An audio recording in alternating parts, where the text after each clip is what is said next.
Chapter का नाम है बच्चे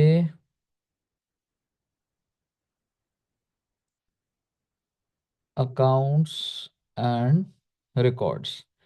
इसमें मेरे पास बोलने को इतना कम है कि अगर मैं चाहूं तो इसको 5 मिनट में खत्म कर दूं चैप्टर को, लेकिन फिर भी एक स्ट्रक्चर्ड लेवल पे खत्म करते हैं।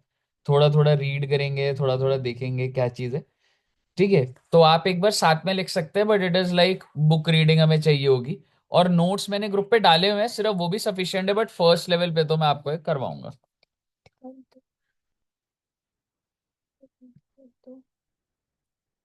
अभी मम्मा ने भेज दिया? नहीं, मैं बिना मम्मा के कैसे परमिशन के कर दूं?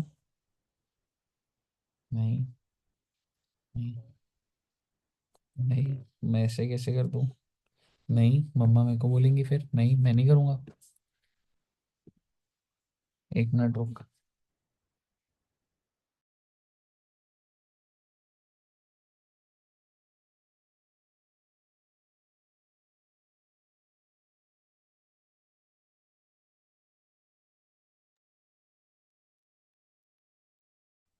हाँ जी बच्चे, ठीक है।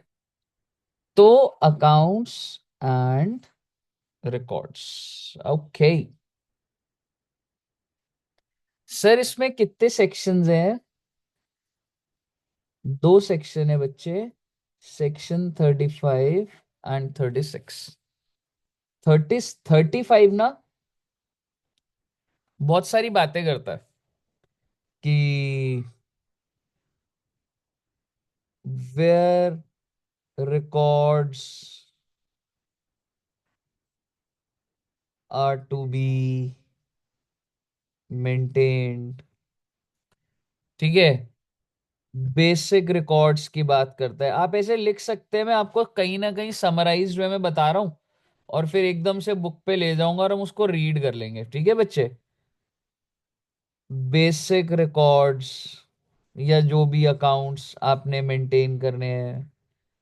फिर कुछ स्पेशल केसेस में एडिशनल रिकॉर्ड्स। ठीक है बच्चे, कि कुछ लोगों के केस में एडिशनल रिकॉर्ड्स या फिर अकाउंट्स। तो ऐसी बातें एक बॉक्स बना के ऐसे छोटा सा दो तीन नीचे जगह छोड़ सकते हैं आप। ठीक है, तो ये बात करेगा कि भाई कौन कौन से अकाउंट्स एंड रिकॉर्ड्स होने चाहिए, इलेक्ट्रॉनिक होने चाहिए या मैनुअली होने चाहिए, किधर रखोगे, प्रिंसिपल प्लेस ऑफ बिजनेस या एडिशनल प्लेस ऑफ बिजनेस। अगर रिकॉर्ड्स मेंटेन नहीं करे तो क्या होगा, सामान पड़ा हुआ है पर रिकॉर्ड्स नहीं है तो क्या होगा, सामान नहीं है रिकॉर्ड्स मिल गए तो क्या होगा। तो ऐसे कई चीजें 35 बात करता है।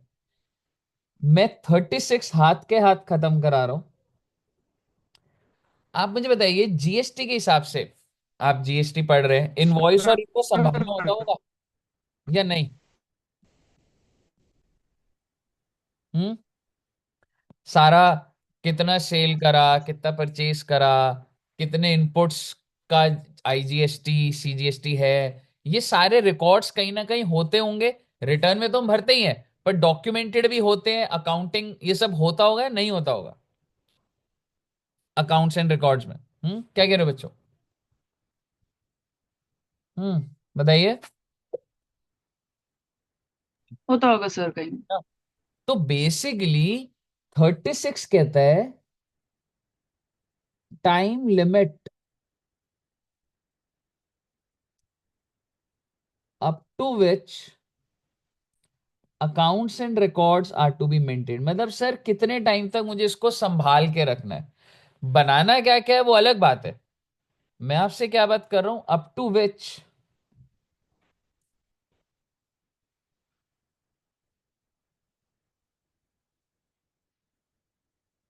Accounts and records are to be maintain. तो आप समझिएगा, मैं आपको यहाँ पे टाइम लिमिट बता रहा हूं। टाइम लिमिट है 72 मंथ्स। ओहो, 72 मंथ्स, बताओगे कितना हुआ? हाँ जी, पेमेंट का एक ही लेक्चर था।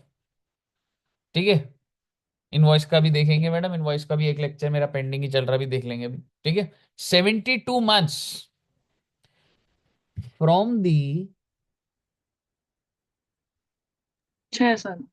Due date of filing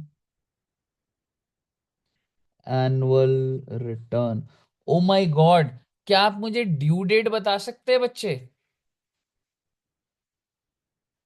due date क्या होती थी जनरली एनुअल रिटर्न की? 31st। 31 दिसंबर। एग्जैक्टली। तो अगर मैं आपको बोलूं, अभी हमारा कौन सा फाइनेंशियल ईयर चल रहा है? फाइनेंशियल ईयर चल रहा है 24-25। तो मुझे 24-25 के रिकॉर्ड्स, जो भी अकाउंट्स एंड रिकॉर्ड्स हैं, इनपुट, ऐसे होता है ना बच्चे, अगर मेरी फैक्ट्री है, कुछ भी है, तो उस पर रजिस्टर होता है, ये ट्रक आया, इस नंबर का आया, ठीक है, इनवर्ड रजिस्टर्स होते हैं, ट्रक जाने के रजिस्टर होते हैं, बहुत सारे डॉक्यूमेंट्स होते हैं। तो क्या मैं उसको अगले साल रजिस्टर भर गया तो फाड़ के फेंक दूं? या अगर ऑनलाइन है तो मैं किसी को, ऐसे थोड़ा ना होता है। आपको एक पीरियड तक की डिटेल हमेशा अवेलेबल रखनी है। क्यों अवेलेबल रखनी है? अगर जीएसटी वाला आएगा तो आप ये तो नहीं बोलोगे ना, सर वो तो पिछले साल का था, मैंने फेंक दिया, कोई लॉ नहीं था। तो लॉ है 24-25 का। क्या आप मुझे due date of annual return बता सकते हैं? 31 दिसंबर 25।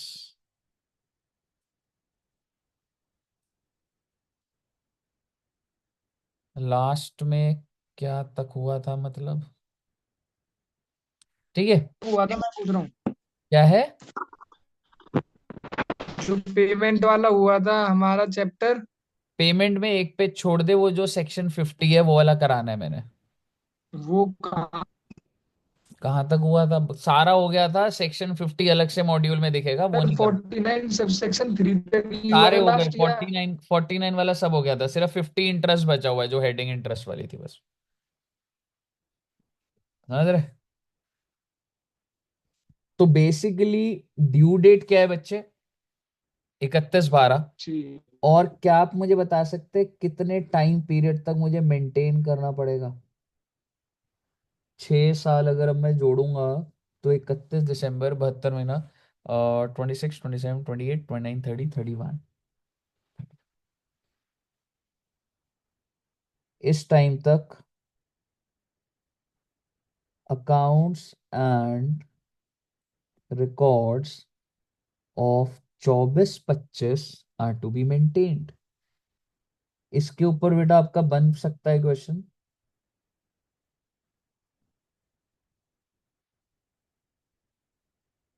मुझे बताइए, पहले ये बात क्लियर है सब बच्चों को? यहां तक क्लियर है बच्चों को? Yes sir. Yes sir. Cool. तो कहीं ना कहीं मैंने आपके साथ ये केस नंबर ए डिस्कस करा, ठीक है। लेकिन एक चीज और भी होती है बच्चों, एक और चीज है बस। Point number B, in case the matter is in appeals. अरे भैया, बेटे एक बात बताओ, क्या बहुत सारे, ऐसा हो सकता है मेरा कोई, जैसे अभी अभी फाइनेंशियल ईयर है 19-20, उस पे कोई मैटर है, वो अटक गया और वो अपील्स में, और उस पे 10-10 20-20 साल लग रहे हैं, ऐसा हो सकता है? अपील यस सर, समझते हो होता आप? है। हाँ, अपील समझते हो, जीएसटी डिपार्टमेंट ने कुछ ऑर्डर, मतलब कुछ निकाला पॉइंट, मैंने कहा आई एम नॉट सेटिस्फाइड, तो मैंने उसके अगेंस्ट अपील करा, और 6 साल हो गए, 10 साल हो गए, वो अपील में मैटर चल रहा है। So in case the matter is pending in appeals, ऐसे भी लिख सकते हैं, इन अपील्स भी लिख सकते हैं, is pending in appeals. Example, financial year 18-19 related matter. तो अब आप मुझे क्या कहते हैं, 6 साल होते ही मैं अकाउंट्स एंड रिकॉर्ड्स 18-19 के फाड़ दूं? नो सर, नहीं सर। आप रखना चाहिए। Exactly exactly. तो बेसिकली इस पे सरकार कहती है कि कैसे डिसाइड होगा। तो एक चीज तो ये है, 3 years सॉरी 3 इयर्स लिख दिया मैंने, वही 72 months from the end of due date of annual return. अरे सर ये तो एकदम वही पॉइंट है, ये तो आपने वही लिखा हुआ है। हाँ बेटे आगे सुनिएगा। या फिर 1 year from the date of order.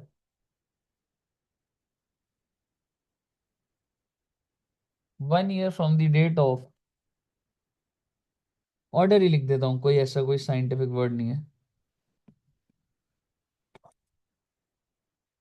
From the date of, अगर अपील में है, ठीक है, तो दिस और this, whichever is letter.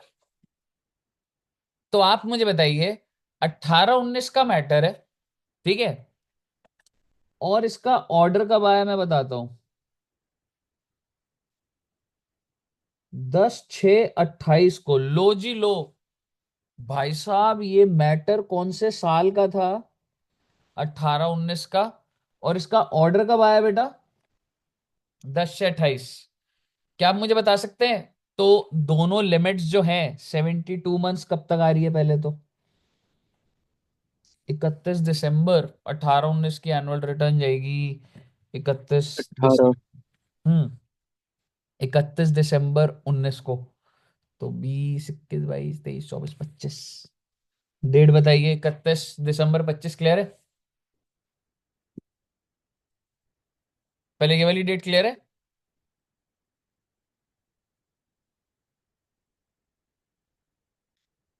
भैया इसकी एआर कब ट्वेंटी जाएगी? फोर होना चाहिए था ना।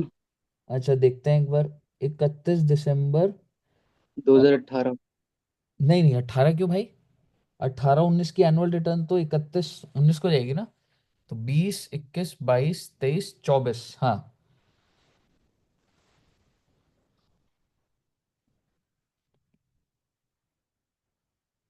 पहले बताइए ये डेट क्लियर है?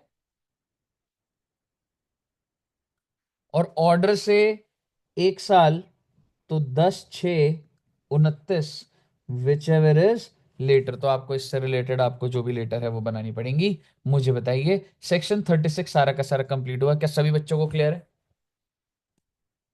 सर रिटर्न के बाद की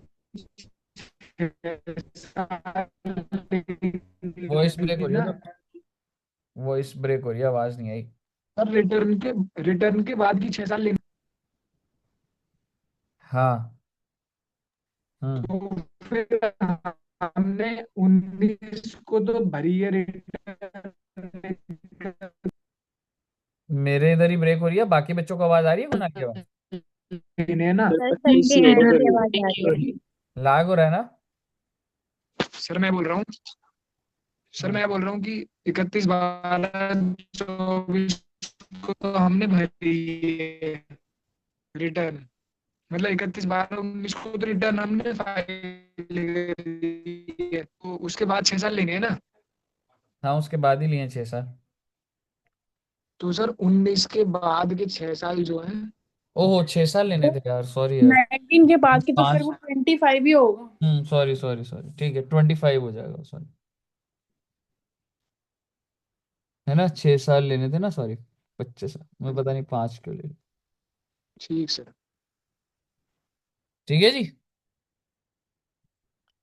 ओके, तो आइए बेटे, एक बार जरा सर पढ़ इसमें कुछ लेते। पहले वाला दिखा दो, उसका स्क्रीनशॉट लेना है। हाँ जी। 36 का। कहाँ चला गया?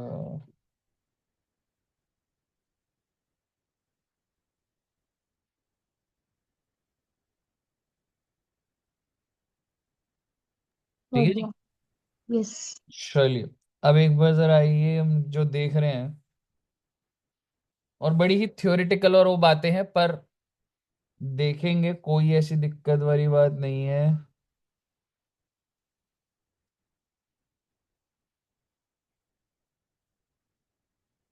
पीरियड ऑफ रिटेंशन समरी में ही दिखा रहा हूं आपको, कोई ऐसा वो नहीं है। ठीक है, वहां से ही पढ़ लेंगे, कुछ इससे ज्यादा कोई डेटा नहीं निकलेगा। पीरियड ऑफ रिटेंशन को पढ़िएगा।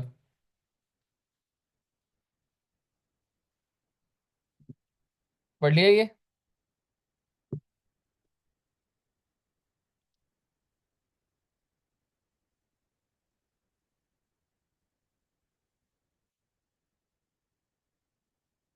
And where the appeal is pending before any court, before investigation or anything is going on, 1 year after final disposal of the appeal, or 72 months, whichever is later. Clear है sir जी?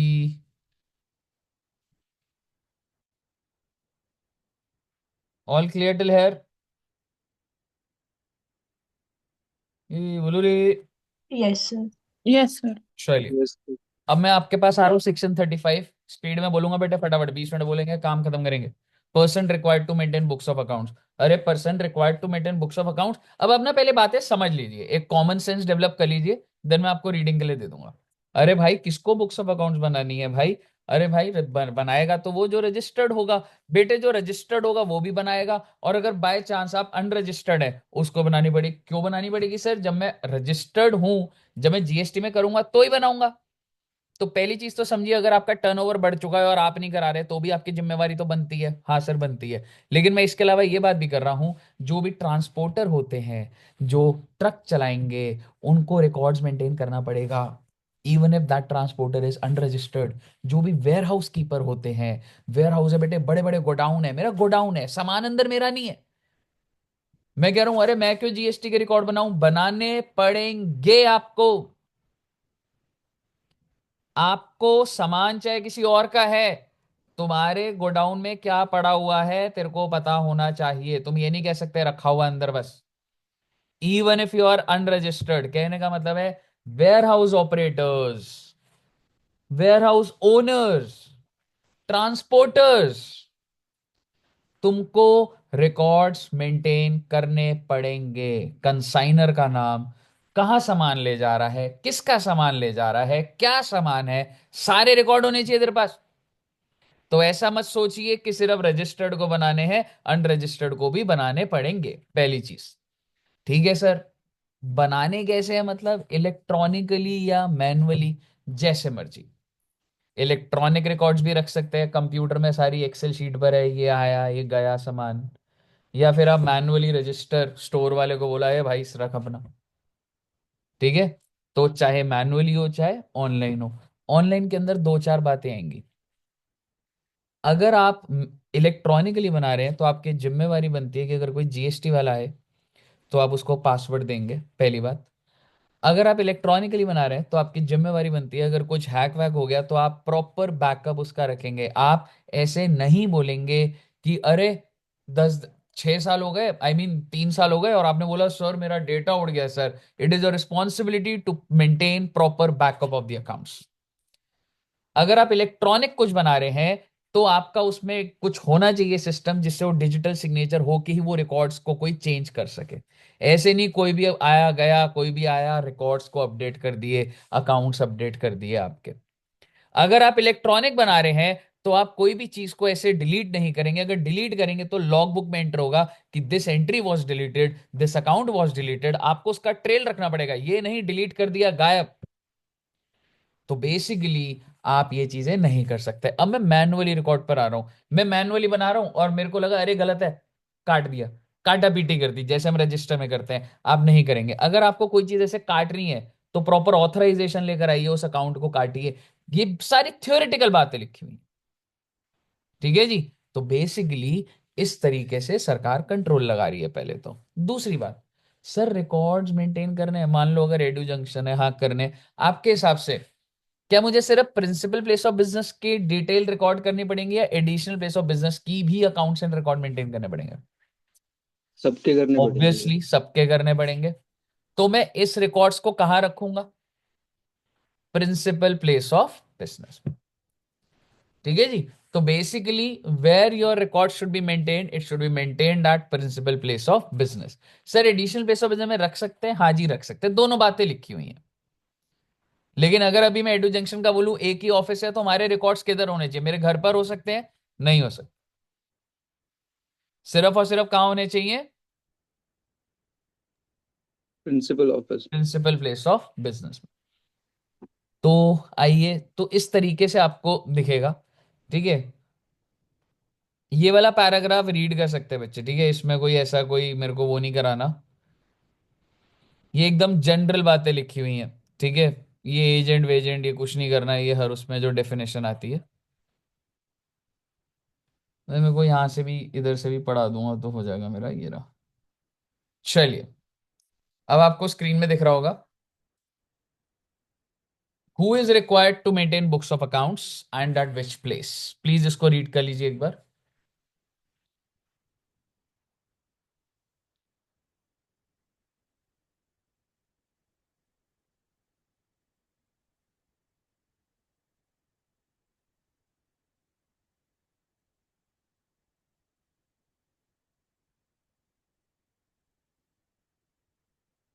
ये जो unless proved otherwise है ना, उसके ऊपर कहानी बोलूंगा, पहले पहले दो पैराग्राफ पढ़ लो।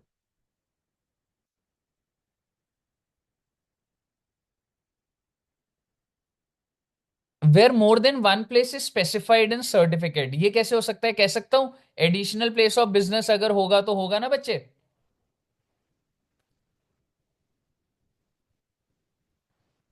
हाँ जी, बोलो ना, बोलो ना। यस सर, अगर लिखा हुआ है तो एडिशनल उधर। Exactly exactly. क्योंकि जब मैं रजिस्ट्रेशन लेता हूं, अगर मैं 4 और प्लेसेस का ले रहा हूं, ठीक है, तो एडिशनल प्लेस ऑफ बिजनेस होता है। वो ध्यान है ना आपको, सिंगल एक ही स्टेट में अगर 5 दुकानें हैं तो एक ही ले लूंगा, पर 4 के नाम तो बताने हैं। Yes sir. तो वो जो उन 4 के रिकॉर्ड्स हैं, क्या वो उन 4 जगहों पे ही रहे तो चल जाएगा? हाँ सर। यस, चल जाएगा। समझ रहे हो, यही बोल रहे हैं। Where more than one place of business is specified in the certificate, the accounts relating to each place shall be kept at such place of business. पहले बताइए, यहां तक क्लियर है बच्चे? यस सर, यही बात वो फर्स्ट पैरा के लास्ट लाइन में कह रहा है ना, एडिशनल हाँ, प्लेस वो ऑफ। थोड़ा कंफ्यूजिंग सा नहीं बोल रहा है, नीचे मतलब वो लैंग्वेज अनलेस। पूरी सही नहीं है, नीचे ज्यादा क्लैरिटी से बोला गया ओके सर। है ना। ठीक है, अब समझिएगा। आवाज नहीं आ रही है, आवाज नहीं आ रही है ब्रो, आगे सुनिएगा। अच्छा, एक बात बताओ, एड्यू जंक्शन के जो रिकॉर्ड्स है ना, मैं वहां पे नहीं मेंटेन कर रहा। मैं ना घर में एक डायरी पड़ी हुई है जहां पे मैं लिख देता हूँ आज की कलेक्शन, आज की पेमेंट। और बेटे जीएसटी वाला आ गया और उसने देख लिया। अब ठीक है, अब ये तो उनको ऑफिस में तो कुछ मिला नहीं, पर जब घर में आया तो उन्होंने कहा अरे भाई ये रिकॉर्ड तो यहाँ पड़े हैं भाई। तो क्या माना जाएगा कि ये मेरे ऑफिस के रिकॉर्ड्स हैं, या ये माना जाएगा ये ऑफिस के रिकॉर्ड्स नहीं है? क्या लगता है आपको? नहीं है, क्योंकि नहीं ऑफिस मान जाएगा। गई हुई है। माना जाएगा कि ऑफिस के रिकॉर्ड्स हैं। सर अभी तो मना करा आपने, घर में नहीं रख सकते। रख नहीं सकता हूं, ठीक है, लेकिन क्या होता है, बट सोचो सोचो, मैं आपको बताता हूँ। ऑफिस में तो बंदे को ही डर होता है यार, कल को इनकम टैक्स का आ गया, कोई आ गया, तो उसने इधर उधर छिपा दिए। एक डायरी मिल गई, वहां पे भी कुछ रिकॉर्ड पड़े थे, पर डायरी में जो दूसरों का खाता है, इससे इतने लेने, इसको इतने देने, ये करना वो करना, इसको ऐसे करूंगा वैसे करूंगा, डायरी होती है लोग, बस नहीं होती ऐसे।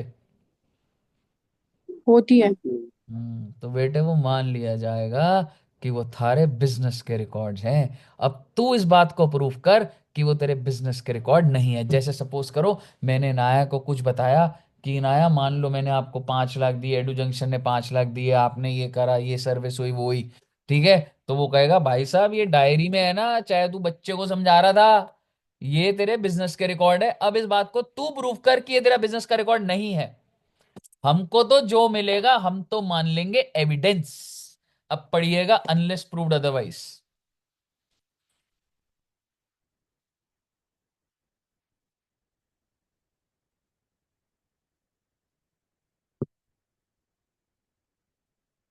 ओके सर, बट फिर उन्हें अलग पेनल्टी लगेंगी ना कि नहीं लिखा उनने रजिस्टर्ड ऑफिस। एग्जैक्टली exactly, वो सब तो लगेगा। बट मतलब जीएसटी डिपार्टमेंट को कहीं से कोई भी डेटा मिलेगा तुम्हारे ऑफिस के बाहर से भी, जो उसे लग रहा है कि ये तुम्हारे से रिलेटेड हो गया, ये तुमने ही बनाया भाई, तुम्हारे अकाउंट से। क्लियर है? यस। फर्स्ट पॉइंट सबको क्लियर है, हु एंड विच प्लेस।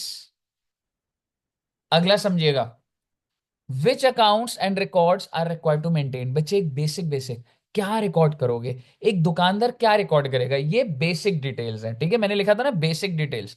सबसे पहला, प्रोडक्शन और मैन्युफैक्चर गुड्स, क्या प्रोड्यूस करा। दूसरा, इनवर्ड सप्लाई, आउटवर्ड सप्लाई, मैंने क्या खरीदा, मैंने क्या बेचा। Let's take an example of McDonald's, क्या प्रोड्यूस कर रहा है, डिटेल बना।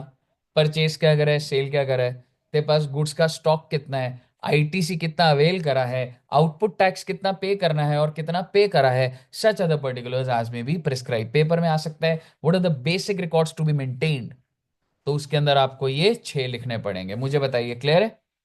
मतलब details about this you should know. Clear है बच्चे? हाँ जी यस सर। सर। अब आगे के 2 पैराग्राफ पढ़िएगा।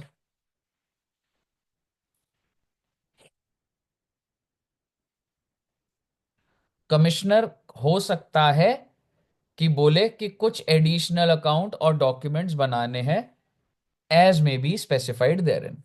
कमिश्नर ऑफ जीएसटी बोल सकता है, सुन बे, तेरे को 4 अकाउंट्स और बनाने। अरे साहब जी, ये बना तो रहे हैं, नहीं रे, तेरा धंधा थोड़े अलग टाइप का है, तू और भी कुछ बनाएगा। कमिश्नर के पास पावर है, वो बढ़ा सकता है उन रिकॉर्ड्स को। और अगला पैराग्राफ कह रहे हैं कमिश्नर चाहे तो records in accounts in records को थोड़ा सा कम भी करवा सकता है। अगला पैराग्राफ पढ़ लीजिए, तो पावर भी दे रहा है वो बढ़ाने की, और पावर दे रहा है अकाउंट्स एंड रिकॉर्ड्स कम करने की।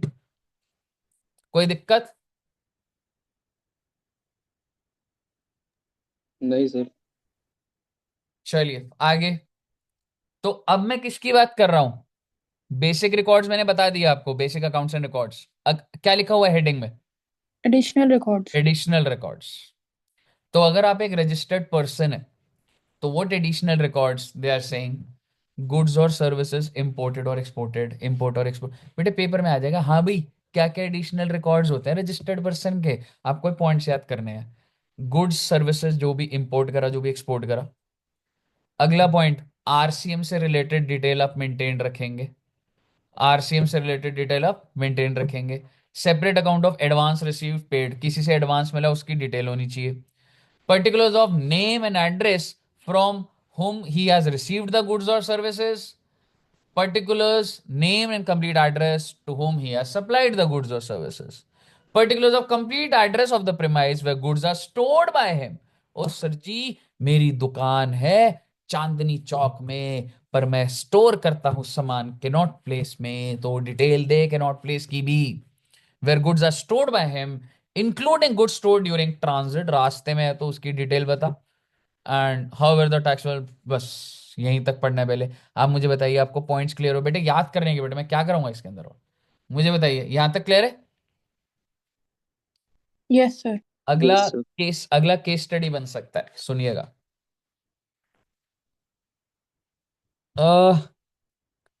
एक दुकान है, आपने देखा है जब एडू जंक्शन में आप आते हो नीचे एक वो शटर लगा हुआ है, देखा है? जैसी एंटर करते हैं तो शटर लगा हुआ है, ग्राउंड फ्लोर पे कोई शॉप तो है पर बंद है वो, देखा है? Yes sir. यस जब सर। जब 6-7 सीढ़ियां चढ़ जाते हो तो एक शटर लगा हुआ है ना। Yes sir. तो एक दिन जीएसटी वाला कह रहे यार ये दुकान बंद है यार, इसको खोल के देखते हैं। तो जब खोल के देखा तो उसमें बेटे 5 करोड़ का सामान था। 5 करोड़ की आप कह सकते हो मोबाइल फोन्स थे। तो उन्होंने ट्रैक करा कि ये किसका है, ठीक है, कितने का सामान पड़ा हुआ है। 5 करोड़। 22,000। तो उन्होंने ट्रैक करा किसका है किसका है। तो कालका जी में किसी की दुकान थी, उसने वहां पे स्टोर करे हुए थे कुछ, और उसके पास उसके कोई रिकॉर्ड्स, तभी तो उसने अपनी दुकान पे नहीं रखे होते। सर अरे कौन ही आ रहा है, जीएसटी वाले जितने रिकॉर्ड में मेंटेन कर रहा हूँ दुकान पर है, 5 करोड़ का माल पड़ा हुआ है कहीं पे। ऐसा होता होगा नहीं होता होगा? होता है बेटे, होता होगा। होता है। जो मैं दुकान चमका के बैठा हूँ ना, उस पे तो 10 करोड़ का सामान है, मुझे पता है, मैंने उसके अकाउंट्स एंड रिकॉर्ड बना रखे हैं। लेकिन 25 करोड़ का माल कहाँ पे छिपा रखा है किसी को कुछ ना पता। और अगर वो पकड़ में आ गया तो ये मान लिया जाएगा कि उसको आपने बेच दिया, बिकॉज दैट्स अनअकाउंटेड। इसका मतलब यू हैव सोल्ड इट, और उस पर टैक्स ले लिया जाएगा। बेटे अगर रेड होती है ना, रेड इन द सेंस मान लो जस्ट एक रैंडम सी प्लेस पे 20 करोड़ का सामान मिला, जीएसटी कहेगी एक बार इसका मालिक मिल जाए, उसे हम क्या बोलेंगे, क्योंकि तूने इसके रिकॉर्ड नहीं बनाए तो हमने मान लिया है कि तूने इसको सप्लाई कर दिया है और इसके ऊपर अब जीएसटी तेरे से लेंगे। मुझे बताइए, कोई दिक्कत? मैं कुछ नहीं बोलूंगा अभी, हो सकता है आपको थोड़ा सा अजीब लगे, पर 5-6 लाइनें पढ़िए एक बार।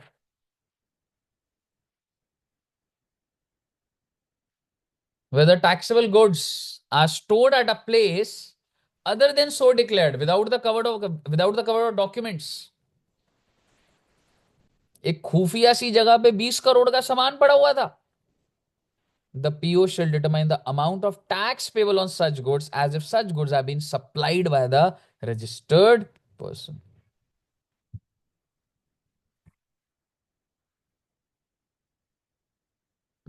बोलिए, क्लियर है? आपको एक बात बोलूं प्रैक्टिकल,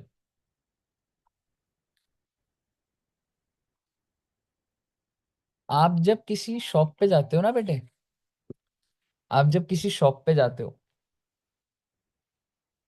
तो वो दुकानदार जो सामान चमका के रखता है, क्या लगता है आपको उन सब का अकाउंट्स एंड रिकॉर्ड्स होगा? Yes answer sir. यस होगा, क्योंकि उसे पता है यार कोई भी आ सकता है। मतलब मैंने यहाँ पे 25 फोन लगा रखे हैं, 50 फोन लगा रखे हैं, वो कहेगा इसके अकाउंट एंड रिकॉर्ड्स है, हाँ है। लेकिन आपको पता है उसकी कोई ना कोई ऐसी जगह होगी जहां पे उसका 5-10 करोड़ का सामान पड़ा होगा, ऐसा हो सकता है। क्या उसका अकाउंट्स एंड रिकॉर्ड वो बनाता होगा? हम्म। वो तो उस पर डिपेंड करता है। क्या होता है कि हाँ बिल्कुल, उस पर डिपेंड तो करता है। बट आप समझिए एक दुकानदार के पास ना हमेशा जो गुड्स होते हैं वो बहुत ज्यादा होते हैं रिकॉर्ड्स से। मैं तुम्हें एक एग्जांपल देता हूँ, स्टॉक ऑडिट समझते हो आप? Yes sir. मैं आपको एक बड़ा अच्छा एग्जांपल देता हूँ प्रैक्टिकल।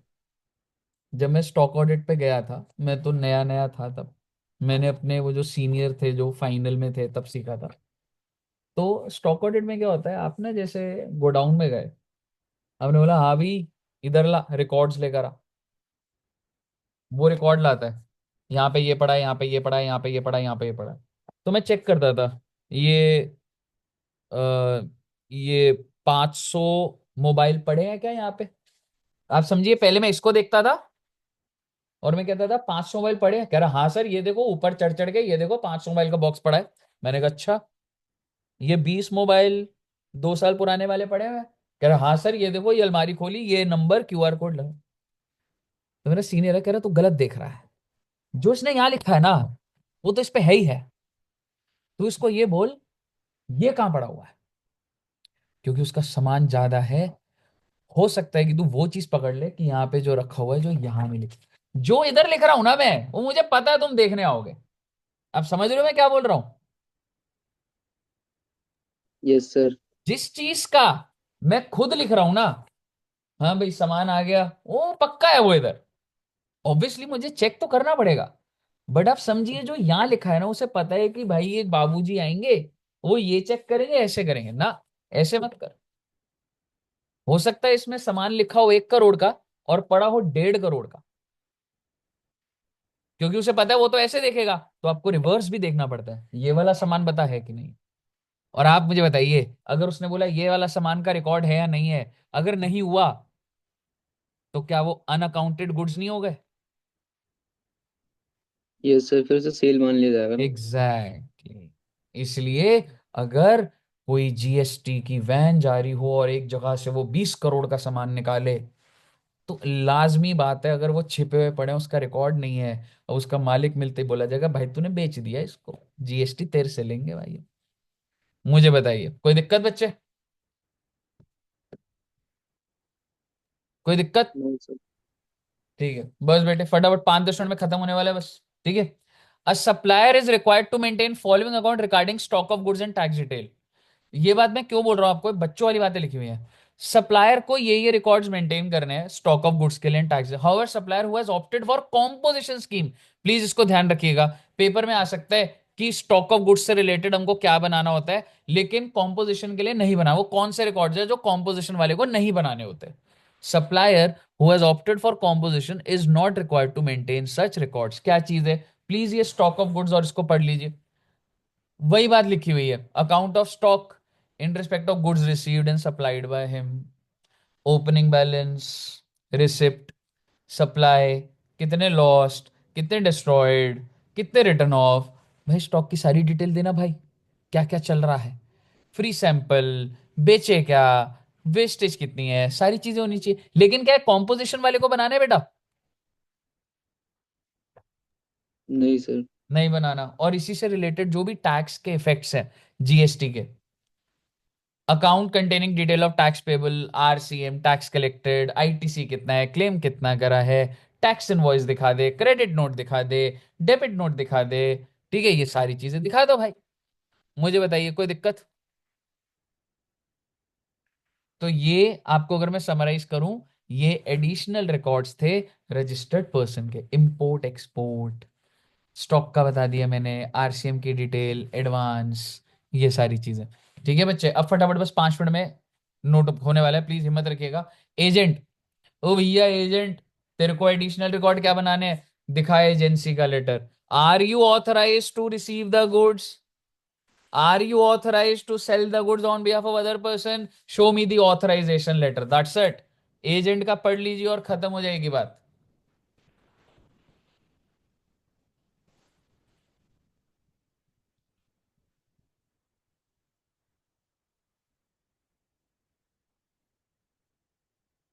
कितने रुपए के गुड्स बेच रहा है उसके बिहाफ पे, वैल्यू क्या है, जीएसटी कितना लगेगा, किसको बेचा, तू किसका एजेंट है, सारी डिटेल।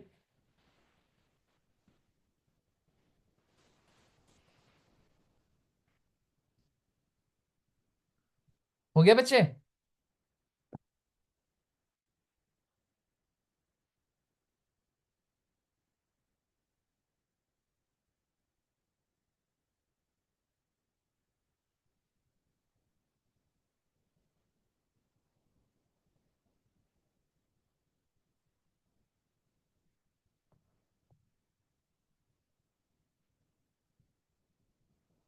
हाँ जी, रीड कर यस। लिया बच्चों ने? Yes sir. मैन्युफैक्चरर देखो जरा सा लिखा है, मेरे तो बोलने के लिए भी नहीं है बेटा कुछ। मैन्युफैक्चरर, हाँ भाई, हर महीना कितना प्रोड्यूस कर रहा है, रॉ मटेरियल कितना खरीद रहा है, प्रोसेस में कितना डाल रहा है, वर्क इन प्रोग्रेस कितना है, ये सारी बातें मैन्युफैक्चरर लिखेगा। एक बार पढ़ लीजिए इसको। Monthly production account showing quantitative detail of raw material, services used in manufacture and quantitative details of goods, including the waste details, waste byproduct। बहुत ही जनरल बातें लिखी हुई।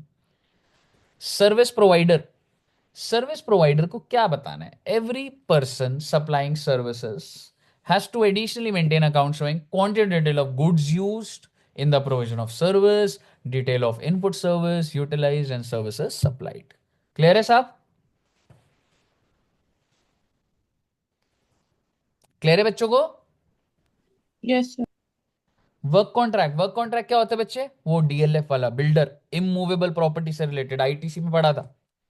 तो वर्क कॉन्ट्रैक्ट वाला क्या करेगा? हाँ भाई बता दे भाई, किस किस के नाम का कॉन्ट्रैक्ट चल रहा है, बिल्डिंग बन रही है, मॉल बन रहा है, बता दे कितना परचेस करा मटेरियल, कितनी सर्विस ले रखी है, सारी डिटेल बता दो बस। Every registered person executing work contract shall keep separate account for work contract showing name and address of person on whose behalf work contract is executed. नाम बता दूंगा जी, इसके लिए बना रहे, इसके लिए बना रहे। Description, value, quantity of goods and services received, भाई साहब मेरे इनपुट के है। And then description, value and quantity of goods and services utilised, पहले मैंने बताया मैंने रिसीव करा, फिर मैंने कितना यूटिलाइज कर लिया, कितनी पेमेंट मिल गई है, मेरे सप्लायर कौन कौन है, और क्या ही बताना है बेटे इसमें। क्लियर है बच्चे? ये सब याद करने की चीजें हैं, मतलब पेपर में 2 नंबर का ऐसे आ जाएगा, वर्क कॉन्ट्रैक्ट वाले के रिलेशन में अकाउंट्स एंड रिकॉर्ड के प्रोविजंस बताइए, आपको ही लिखना पड़ेगा। बताइए, क्लियर है? क्लियरिंग एंड फॉरवर्डिंग एजेंट में क्या लिखा है, प्लीज रीड कर लीजिए। ये लोग होते हैं वो सामान आपका छुड़वा देते हैं इंपोर्ट एक्सपोर्ट के लिए, क्लियरिंग एंड फॉरवर्डिंग एजेंट। तो मैं किसके लिए छुड़वाने जा रहा हूँ, कितना टैक्स वहां पे करा है, description of goods, value of goods, कितना IGST पे करा जा रहा है, मैं किसके बिहाफ पे कर रहा हूँ, ये सारी बातें बच्चे प्लीज पढ़ लीजिए एक बार।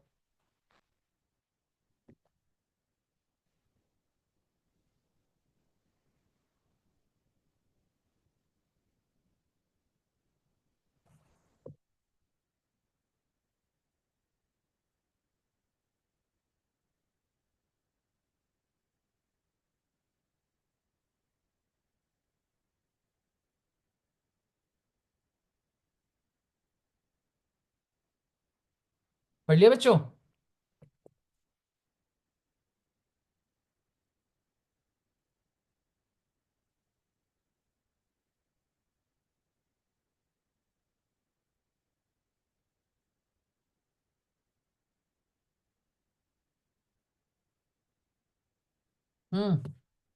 पढ़ लोगे तो अगला वो पढ़ना, owner of warehouse, operator of warehouse, godown, transporter, they have to maintain records whether they are registered और नॉट।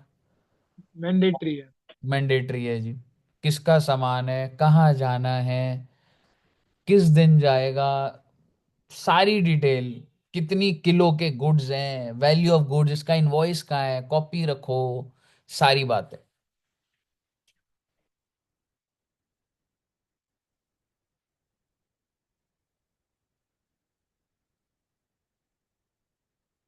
बस एक बात ध्यान रखना, अगर ये लोग रजिस्टर्ड नहीं है, ट्रांसपोर्टर, वेयर हाउस ओनर, तो इनको एक एनरोलमेंट नंबर मिलता है।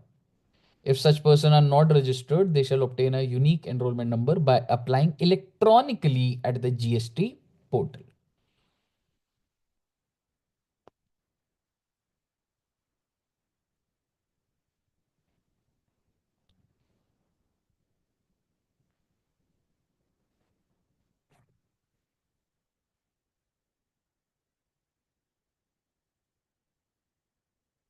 पढ़ लिया बच्चे?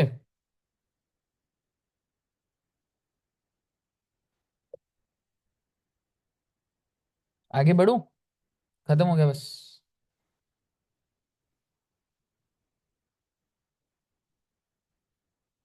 यस सर, वो वाला पढ़ लिया। ये भी सेम दोबारा वही बात ही बोल रहा है यार। ट्रांसपोर्टर क्या करेगा, ओनर ऑपरेटर, पढ़ लोगे ना इसको बच्चे? हाँ सर, लॉ यस जैसे सर। होते हैं। मतलब ये यस। वही है, मैं जो बोलना था मैं बोल चुका हूँ ऑलमोस्ट, बस मेरे को एक चीज बोलनी है। रिकॉर्ड्स कैसे मेंटेन हो रहे हैं, मैनुअली। ठीक है, अगला बस यही आ गया, how the accounts and records will be maintain, तो वो सारा स्पेशल कैटेगरी हो गई। Agent, warehouse, service provider. Records कैसे हो रहे हैं, maintain manually by the registered person, should be maintained. Each volume of book of account maintain manually by the registered person shall be serially numbered. और अगर electronic forms में है तो भैया कुछ बातों का ध्यान रखेंगे, वही बातें लिखी है, पासवर्ड दे दीजिएगा, प्रॉपर बैकअप ले लीजिएगा। और अगर कोई चीज डिलीट हो रही है, प्रॉपर ऑथराइजेशन से होनी चाहिए और उसका ट्रेल होना चाहिए क्या चीज डिलीट करी है। सर इसका कहाँ पे समरी मिल जाएगी, मैं एक बार आपको समरी दिखाता हूँ कुछ। नहीं है यहाँ पे, नहीं है, ठीक है कोई बात नहीं। चलिए पढ़ लीजिए इसको, 4 पॉइंट को पढ़िए एक बार, आपको समझ आएगा कि सर ये तो रीडिंग मटेरियल है, आप क्या ही बताओगे इसमें। ये इलेक्ट्रॉनिक के ऊपर है, ठीक है, इलेक्ट्रॉनिक डेटा पे। सर 36 के नीचे, सेक्शन 36 के नीचे दे रखा है ना सब कुछ, हाँ वो लेटेस्ट सब दे रखा रेगुलेट है, करके। बिल्कुल।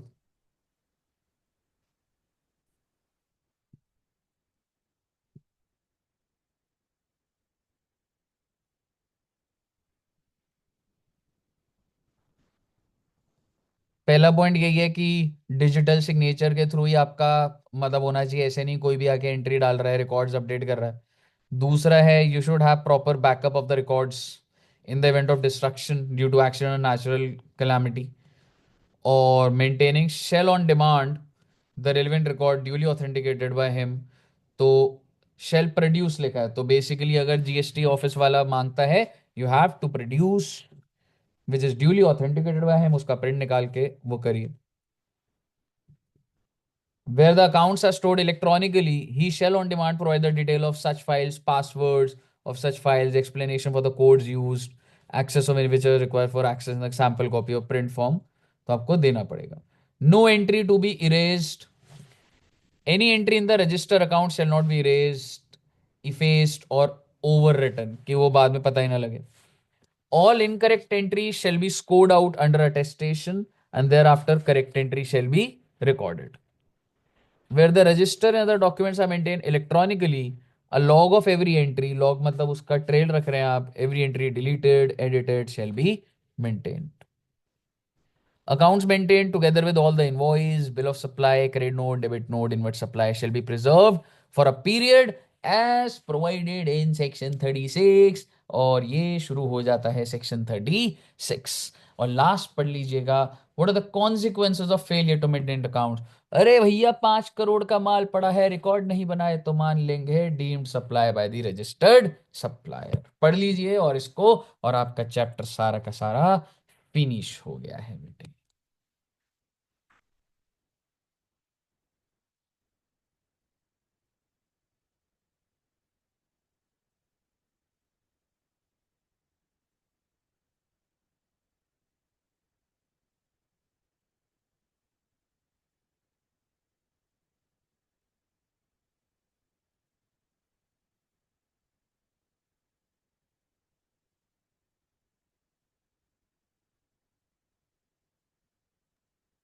सर ये नीचे म्यूटेटिस म्यूटेंडिस का मतलब क्या है? मोटा मोटी ये वाले सेक्शन 73 एंड 74 आपके सिलेबस में नहीं है, ठीक है. और वो मोटा मोटी होता है, म्यूटाटिस म्यूटेंडिस ऑन सिमिलर प्रिंसिपल्स. तो आपको कुछ ऐसा वो है नहीं लिखने का. क्या सभी बच्चों को अकाउंट्स एंड रिकॉर्ड्स समझ आ गया है? Yes sir. Very yes sir. Very yes sir. Very good. तो बेटे, जैसा कि मैंने बोला था, आधे घंटे में चैप्टर खत्म कर दूंगा. मैंने कर दिया बेटे. हम जो बोलते हैं वही करते हैं. ये आदत हमें केजरीवाल जी से लगी है. जो कमिट करेंगे वो जरूर होगा बेटे. सर अकाउंट्स का टेस्ट का पढ़ने का टाइम आपने क्लास में लगवा दिया, तो अब पढ़ाई कब होगी? My god, excuses excuses and excuse. I have the reply. Shall I give you? तो रहने दो, रहने दो, पढ़ लेंगे सर. पढ़ लोगे ना? ठीक.